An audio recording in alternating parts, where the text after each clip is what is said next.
60 के दशक के प्रारंभिक वर्षों की बात है। कलकत्ता में खुफिया एजेंसियों और कलकत्ता पुलिस ने एक पाकिस्तानी जासूस को गिरफ्तार किया।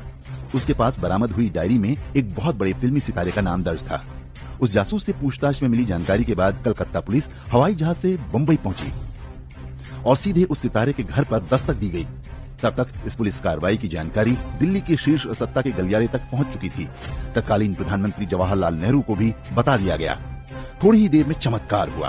कलकत्ता पुलिस का हृदय परिवर्तन हो गया। पुलिस टीम उस फिल्मी सितारे के घर से यह कहते हुए खाली हाथ वापस लौट गई कि संभवतः वह जासूस उस फिल्मी सितारे का कोई फैन था और फिल्मी सितारे का उससे कोई लेना देना नहीं।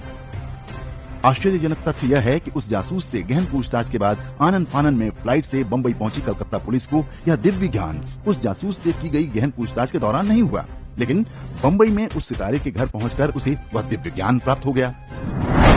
ज्यादा शोर मचा तो जांच के लिए एक सरकारी कमेटी बना दी गई।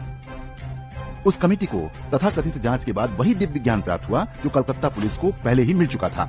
यह है कि वह पाकिस्तानी जासूस उस फिल्मी सितारे का बहुत बड़ा प्रशंसक था। लेकिन बात यहीं खत्म नहीं हुई। वर्ष 1965 में भारत पाकिस्तान युद्ध के दौरान खुफिया एजेंसियों ने पाकिस्तान से संपर्क वाले एक रेडियो ट्रांसमीटर के सिग्नल पकड़े। ट्रांसमीटर बंबई से ही सक्रिय था। खुफिया एजेंसियों की टीम सिग्नल का पीछा करते हुए जब उस स्थान पर पहुंची जहां वह रेडियो ट्रांसमीटर सक्रिय था तो बुरी तरह चौंक गई। जिस मकान से वह ट्रांसमीटर बरामद हुआ वह घर उस समय के बहुत नामी गिरामी उसी फिल्मी सितारे का था जिससे पूछताछ करने के लिए उसके घर कुछ वर्ष पूर्व कलकत्ता पुलिस पहुंची थी।